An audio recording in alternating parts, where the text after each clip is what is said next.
Bismillahirrahmanirrahim. Assalamualaikum warahmatullahi wabarakatuh. Perkenalkan, nama saya Maulid Rizaldi Kania, NIM 1916010028, Prodi Ekonomi Syariah, mata kuliah Kebank Sentralan.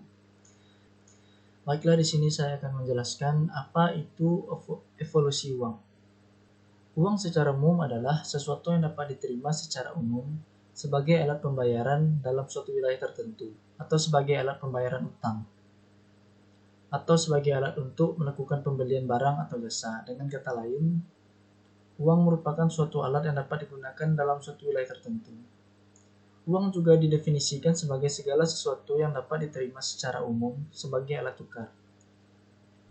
Definisi ini merupakan definisi hakikat kegunaan uang sebenarnya. Namun, sesuai dengan perkembangan perekonomian, maka uang semakin dipandang sebagai komoditas yang memiliki harga melalui tingkat suku bunga. Maka hakikat uang semakin bergeser menjauhi apa yang sebenarnya. Fungsi uang. Menurut teori konvensional, uang dapat dilihat dari dua sisi, yaitu sisi hukum dan sisi fungsi. Secara hukum, uang adalah sesuatu yang dirumuskan oleh undang-undang sebagai uang. Sementara secara fungsi, uang adalah segala sesuatu yang menjalankan fungsinya sebagai uang. Fungsi uang secara umum adalah sebagai berikut. Yang pertama ialah alat tukar menukar atau medium of exchange. Yang kedua, satuan hitung atau unit of account. Yang ketiga, penimbun kekayaan atau store of value. Yang keempat, standar pencicilan utang atau standard of difference payment. Namun ada satu hal yang berbeda dalam memandang uang antar sistem kapitalis dengan Islam. Dalam sistem ekonomi kapitalis, uang tidak hanya sebagai medium of change, namun juga sebagai komoditas. Menurut sistem kapitalis, uang dapat diperjualbelikan dengan adanya kelebihan langsung ataupun tangguh, serta uang dapat disewakan. B. Sejarah perkembangan uang. Pada peradaban awal, manusia memenuhi kebutuhannya secara mandiri. Mereka memperoleh makanan dari berburu atau memakan berbagai buah-buahan, karena jenis kebutuhannya masih sederhana dan belum membutuhkan bantuan orang lain. Mereka hidup mandiri dan kala itu disebut para barter, yaitu manusia belum mengenal adanya transaksi perdagangan atau kegiatan jual beli tersebut. Uang kemudian berkembang dan berevolusi mengikuti perjalanan sejarah. Dari inilah uang kemudian dikategorikan dalam 3 jenis, yaitu uang barang, uang kertas, dan uang giral atau uang kredit.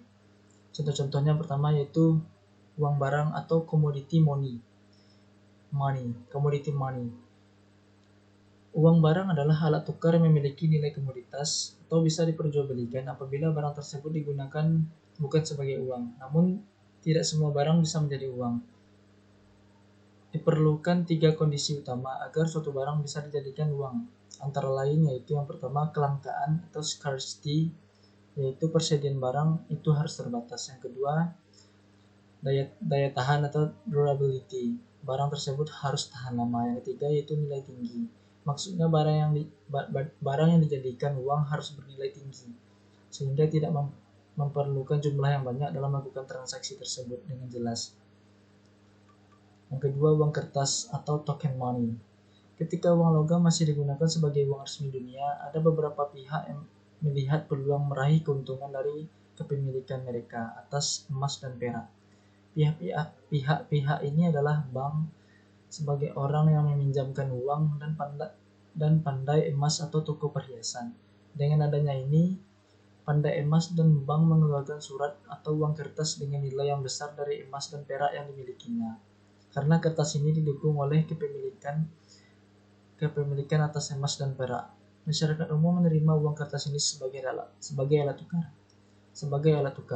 Yang ketiga yaitu uang giral atau deposit money.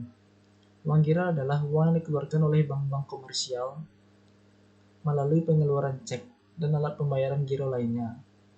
Uang giral merupakan simpanan nasabah di bank yang dapat diambil saat dan dapat dipindahkan kepada orang lain untuk melakukan pembayaran. Artinya, cek dan giro yang dikeluarkan oleh bank manapun bisa digunakan sebagai alat pembayaran barang dan jasa atau utang. Kelebihan uang giral ini ialah yang pertama, Kalau hilang dapat dilacak kembali. Yang kedua, dapat dipindah tangankan dari seseorang ke seseorang lainnya. Yang ketiga, tidak diperlukan uang kembali, sebab cek dapat ditulis sesuai dengan nilai transaksi. Selanjutnya C. Asal-usul dan pentingnya uang. Sejak awal sejarah manusia, orang-orang bekerja keras dalam kehidupan untuk memenuhi terjaminnya barang dan jasa, dan memanfaatkan nikmat-nikmat Allah yang berikan kepada mereka, keperluan yang banyak dan beragam, menimbulkan sikap saling ketergantungan antar manusia yang populasinya semakin bertambah, sehingga mendorong adanya spesialis dan pembagian kerja. Hal ini mendorong manusia untuk saling tukar-menukar hasil produksi. Pada awalnya manusia tidak mengenal utang, tetapi melakukan pertukaran antar barang dan jasa secara barter. Pentingnya uang adalah salah satu pilar ekonomi. Uang memudahkan proses pertukaran komoditas dan jasa. Setiap proses produksi dan distribusi pasti menggunakan uang. Pada berbagai bentuk proses produksi berskala modern, setiap orang komponen masyarakat mengkhususkan diri dalam memproduksi barang komoditas dan memperoleh nilai dari hasil produksi yang ia pasarkan dalam bentuk uang. Penemuan uang merupakan salah satu penemuan besar yang dicapai oleh manusia. Ketika seseorang mencermati lebih dalam kekurangan-kekurangan dalam sistem barter, maka berbarengan dengan kemajuan yang begitu luas membuka jalan kepada manusia untuk menggunakan yaitu uang tersebut. Selanjutnya D. Uang di berbagai negara. Yang pertama, uang pada bangsa Lydia. Bangsa Lydia adalah orang-orang yang pertama kali mengenal uang. Uang pertama kali ketika mereka merasakan kesulitan dalam jual beli sistem barter, lalu mereka membuat uang pada tahun 570 sampai 546 sebelum Masehi. Negara berkepentingan mencetak uang. Pertama kalinya masa ia terkenal dengannya uang emas dan perak yang halus dan akurat. Yang kedua, uang pada bahasa Yunani. Bangsa Yunani yang membuat uang komoditas sebagai utensil money dan koin-koin dan perunggu. Kemudian mereka membuat emas dan perak yang pada awalnya beredar di antara mereka dalam bentuk batangan. Sampai masa dimulainya percetakan uang pada tahun 406 sebelum Masehi, mereka mengukir di uang mereka bentuk berhala gambar-gambar pemimpin, dan mengukir nama negeri di mana uang dicetak. Mata uang utama mereka adalah drachma yang terbuat dari perak. Yang ketiga, uang pada bangsa Romawi. Bangsa Romawi pada masa sebelum abad ketiga sebelum Masehi menggunakan mata uang yang terbuat dari perunggu yang disebut aes ignetum aesrud. Mereka juga menggunakan mata uang koin yang terbuat dari lembaga. Atau orang yang pertama kali mencetak uang adalah Servius Tullius yang dicetak pada tahun 269 sebelum Masehi. Yang keempat, uang pada masa Persia. Bangsa Persia mengadopsi percetakan uang dari bangsa Lydia setelah penyerangan mereka pada tahun 546 sebelum Masehi. Uang dicetak dari emas dan perak dengan perbandingan 1:13,5. Suatu hal yang membuat naiknya emas dan perak. Mata uangnya adalah dirham perak, betul-betul murni. Ketika sistem kenegaraan mengalami kemunduran, mata uang mereka pun ikut serta mundur atau drop. Yang kelima yaitu uang dalam pemerintahan Islam. Uang pada masa kenabian, uang pada masa Khulafaur Rasyidin, uang pada masa dinasti Umayyah, uang pada masa dinasti Abbasiyah. Selanjutnya yaitu F. Uang menurut cendekiawan Muslim. Yang pertama yaitu uang menurut Al-Ghazali. Dalam pandangan Al-Ghazali, di dalam karyawan Ihya Ulum al-Din adalah nikmat Allah yang digunakan masyarakat sebagai mediasi atau alat untuk mendapatkan bermacam-macam kebutuhan hidupnya. Yang kedua, uang menurut Al-Makrizi. Yang kedua yaitu uang menurut Al-Makrizi. Sebagai seorang sejarawan, Al-Makrizi mengemukakan beberapa pemikiran tentang uang melalui penelaahan sejarah mata uang yang digunakan oleh umat manusia. Pemikirannya meliputi sejarah dan fungsi uang, Implikasi penciptaan mata uang buruk dan daya beli uang.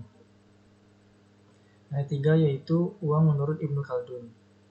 Menurut Ibnu Khaldun, dua logam yaitu emas dan perak adalah ukuran nilai. Logam-logam ini diterima secara alamiah sebagai uang, di mana nilainya tidak dipengaruhi oleh fluktuasi subjektif. Baik, selanjutnya kesimpulan dari semua apa yang telah saya sampaikan yaitu uang secara umum adalah sesuatu yang dapat diterima secara umum sebagai alat pembayaran dalam suatu wilayah tertentu, atau sebagai alat pembayaran utang sebagai alat untuk melakukan pembelian barang dan jasa. Dan dalam sejarah yang berbagi dalam tiga kategori yaitu uang, barang, dan uang kertas, uang kredit atau giro. Sedangkan pada mulanya manusia tidak mengenal uang, tetapi melakukan pertukaran antar barang dan jasa secara barter. Walaupun pada awalnya sistem barter ini tidak sangat mudah dan sederhana. Namun perkembangan masyarakat membuat sistem ini menjadi sulit diterapkan. Dari sinilah muncul uang sebagai solusinya untuk mempermudah transaksi. Selain itu juga uang sudah dikenali berbagai bangsa, antara lain bangsa Lydia, bangsa Yunani, bangsa Romawi, bangsa Persia, dan masa pemerintahan Islam. Baik, hanya itu yang dapat saya sampaikan dalam pembuatan video PPT ke Bank Sentral ini. Saya akhiri dengan membaca Assalamualaikum warahmatullahi wabarakatuh.